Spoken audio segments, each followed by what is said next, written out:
हादसे का शिकार हो सकते हैं। इसीलिए एक छोटी सी ट्रेनिंग में आपको फायर सेफ्टी जो कि इम्पोर्टेंट पार्ट हो गया आज के समय में। मल्टी स्टोरेज बिल्डिंग है और अलग अलग तरीके के ऑपरेटर अप्लाइंसेज हम लोग यूज़ कर रहे हैं। किसी का भी शॉर्ट सर्किटिंग से या किसी भी तरीके से स्पीड होती है और भी पेट्रोलियम प्रोडक्ट सॉल्वेंट्स होते हैं, किसी भी तरीके से कहीं पे भी फायर हो सकती है। तो मैं आपको ये बताना चाहूँगा कि आपके हॉस्पिटल में सुरक्षा से जो भी संबंधित उपकरण है, जो भी उपलब्ध होने चाहिए, वो सारी चीज़ें हैं।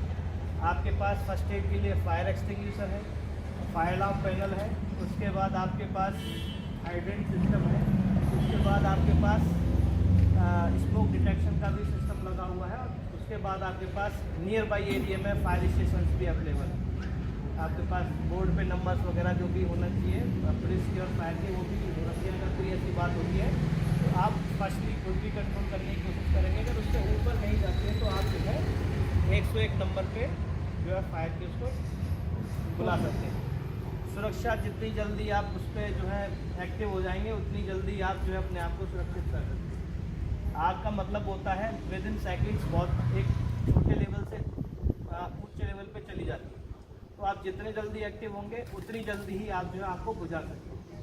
आपके कुछ नियम होते हैं जो आपको हमेशा ध्यान में रखने हैं। होता क्या है कि जैसे आप कहीं पे भी वर्किंग है, आपको पता चलता है कि फायर हो गई है, तो आप ये ना सोचें कि मैं अकेले ही इसको कंट्रोल करूँ।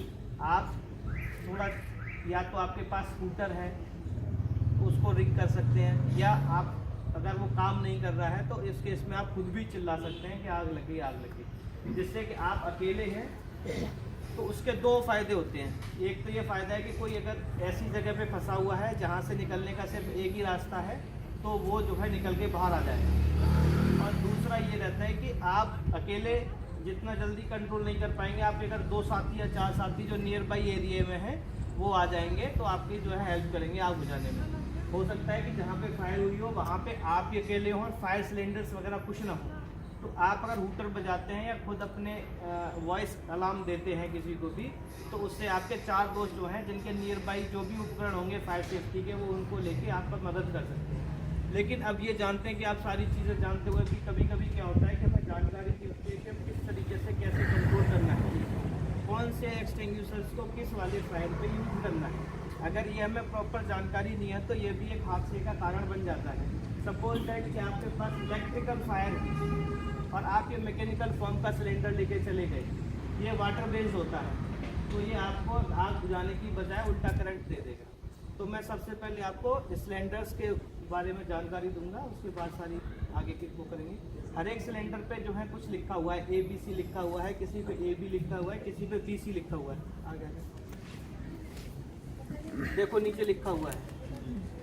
इसका एक अपना सेंस होता है कि मैं अगर मेरे ऊपर AB लिखा हुआ है तो मैं किस आग के लिए ज़्यादा बेहतर हूँ, कौन सी आग पे मुझे चलाओगे तो मैं 100% रिजल्ट दूंगा। बाकी तो देंगे लेकिन मैं बेस्ट इसलिए हूँ, है ना। तो इसलिए है ये, जैसे इस पे लिखा है BC, इस पे लिखा है ABC और इस पे लिखा है AB। इसमें C गायब है, उसमें A गायब है ना। ये मल्टीपर्पज़ है। तो क्लास जो हमारे यहाँ है वो 3 क्लास की फायर के सिलेंडर है। A में आते हैं आपके वुड, पेपर, क्लोथ, लकड़ी, कपड़ा, ठीक है ना, और गत्ता। B क्लास में आता है आपका पेट्रोलियम प्रोडक्ट्स, ठीक है, और C में आता है इलेक्ट्रिकल और गैसियस, ठीक है। गैसियस जो है जैसे आपके पास जो अभी PNG है, अंदर LPG है, ठीक है ना, ये जो है आपकी C क्लास ऑफ फायर के हैं। आपके पास पेट्रोलियम प्रोडक्ट्स हैं, गाड़ियों में फ्यूल है, वो पेट्रोलियम प्रोडक्ट्स है, ठीक है।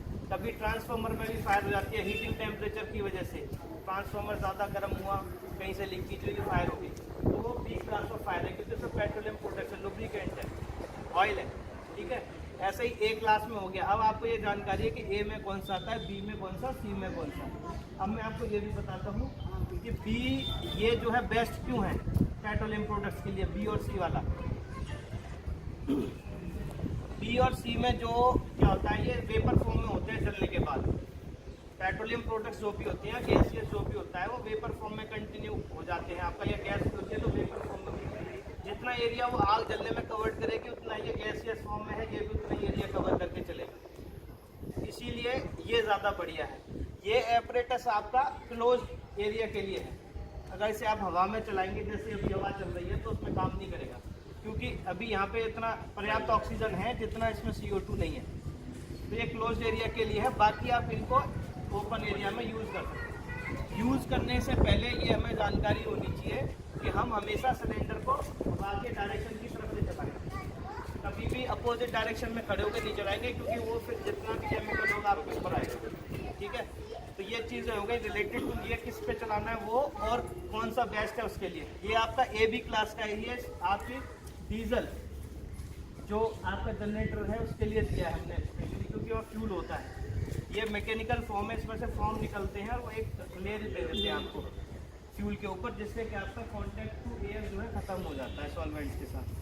ठीक है, और आग का, तो ये चीज़ें हैं। बाकी अब आप इनको चलाने के लिए तरीका जानेंगे। जब भी आप जो है फायर हुई है तो आपका जो डायरेक्शन है हमेशा रनिंग कर रहे हैं, एक्सटिंग्विशर लेने के लिए जा रहे हैं, तो आप इस पर देखेंगे ये ग्रीन सिग्नल है आपका ना, ये ग्रीन पे सुई होनी चाहिए। अगर ये रेड पे है तो ये आपका वर्केबल नहीं है, चाहे इसमें कितना भी वेट हो। तो हमेशा ये याद रखें, जब भी आप फायर हुई और रनिंग कर रहे हैं तो एक्सटिंग्विशर्स की ग्रीन पे जो है ध्यान दें, क्योंकि अगर हो सकता है आप वहाँ तक रनिंग करके जाएँ और वो सिलेंडर रेड पे है तो कोई यूज़ का नहीं है, फिर आप सेकेंड जगह जाएंगे लेने के लिए तो तब तक आग बहुत बढ़ जाएगी टाइम के साथ। ठीक है, अगर सॉल्वेंट्स की है तो, या कोई भी है वो तो सूखा हुआ गर्मी में तो वो भी तेज़ी से आग लगती है। तो ये चीज़ें ध्यान रखने वाली हैं। अगर इनसे नहीं जो है कंट्रोल हो रहा है, लाइक आप थोड़ा लेट हो गए, फायर थोड़ा बढ़ गई, तो आपके पास फायर हाइड्रेंट सिस्टम है जो ऑटोमेशन पे है। वहाँ पे जैसे ये जो सिस्टम लगा हुआ है आपका हाइड्रेंट का, उसके साथ 2 सफ़ेद वाले पाइप है, आप उसमें सेटअप करके और चला के उसको जो है आपको बुझा सकते हैं। उसकी भी हम ट्रेनिंग आपको साइड पर दे देंगे। ठीक है, उसमें बेसिकली ऑन ऑफ करने की जरूरत नहीं है, उसमें तो जस्ट रिंग घुमाओगे ना पानी आना चाहिए। ऑटोमेशन पे रहते हैं। जैसे यहाँ से पानी का प्रेशर लूज होगा अपने आप पंप स्टार्ट हो जाएगा, तो आपको जिसमें पानी की आवश्यकता है वो कंटिन्यू जब तक आप उसको बंद नहीं करेंगे तब तक चलता रहेगा। अरे रावल, इससे हटा के किससे कर देते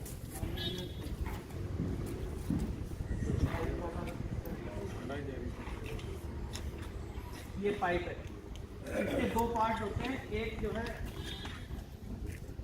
ये पार्ट है, इसमें नोजल लगता है, दूसरा जो पार्ट है उसको आप जो है हाइड्रेंट पर लगा देते हैं। एक बंदा यहाँ पे पकड़ेगा और दूसरा उधर से ऑन करेगा, है ना।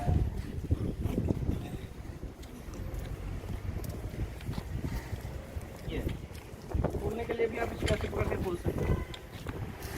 ये इसमें लग जाता है और फिर इसको इधर पकड़ के आपको दोनों सिस्टम में आपको जो है प्रेशर जो है बैक पे पैर के ऊपर रखना है, यहाँ पे इस वाले पे। ये पोजीशन रहती है चलाने की। आप इसको ऐसे करके, क्योंकि जब ये चलता है 3.5 kg 4 kg प्रेशर पे देता है तो बैक फोर्स देता है, तो जब भी आप पिछले पैर पे अपने पे वजन रखेंगे तो आप पीछे को नहीं जाएंगे। ठीक है, और कब उससे ये भी फायदा होता है कि अगर आगे फायर है तो अगर आप आगे वाले पैर पे जो है डिसबैलेंस हुए तो अंदर आग में भी गिर सकते हैं। ये निकालने के लिए ये करना है, बस निकल जाएगा। ठीक,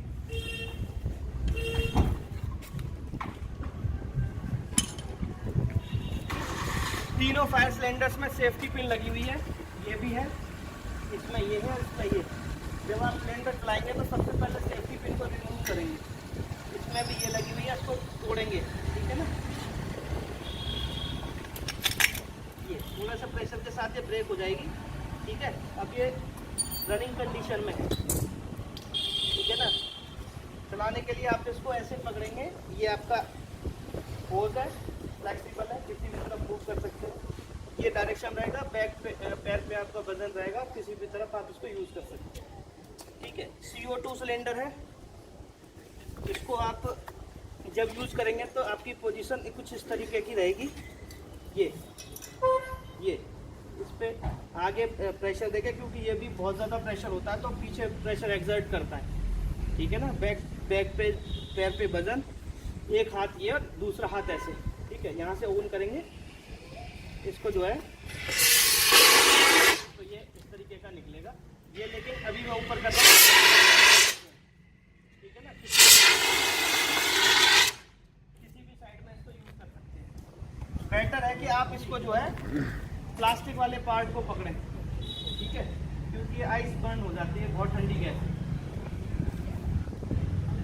आपको ये पता है कौन से सिलेंडर पे कौन सी फायर पे कौन सा चलाना है, सिलेंडर चलाने का तरीका पता है। अब हम आपको जो है छोटी सी ट्रेनिंग देंगे, फायर करेंगे तो चला के देखेंगे।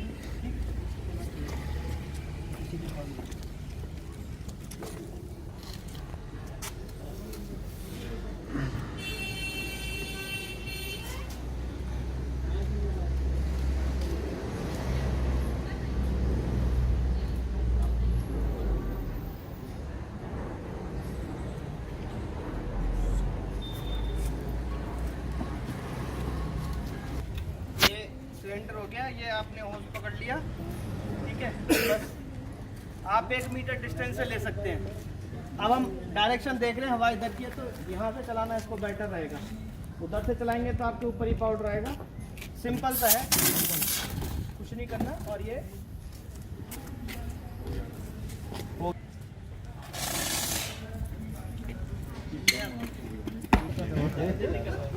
बस आग तो लगा के दिखा दिया ना सर, ये तक अब सैंपल ही तो है। ये इसमें आप वो जल लेगा। हेलो सही है। ठीक है, मैं भेज रहा हूँ। आप घबराओगे तो आप इधर आ जाइए, सब उधर उधर उधर ही पाउडर जाएगा। ज्यादा नहीं, ज्यादा हल्का हल्का दे मारो, अब आप नीचे को। ये आप ये तरीका है, सही तरीका करो, ऐसे हवा में नहीं उड़ाओ। जमीन पर मारना सिस्टम है, निशाने से मारना होता है। उस बॉक्स में मारो ना। जमीन पे लोगों को ना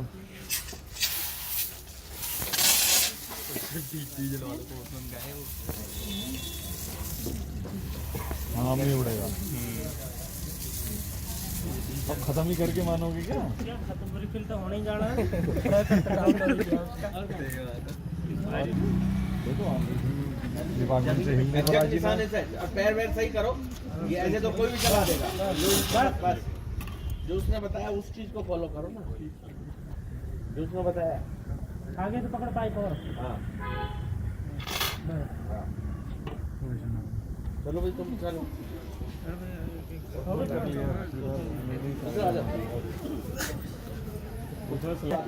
साल भर में एक बार चला रहे हो, भूल जाओगे। भाई देखा पैर कहाँ है आपके? पैर उल्टे सीधे।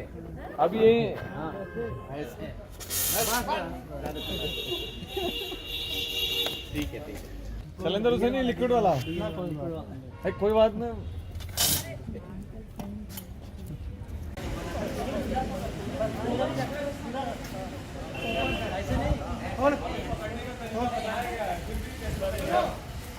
अरे ऐसे हाथ लगा, ऐसे बस पिछले ट्रेनिंग दी जा रही है तब ये आंख बंद करके रहेगा।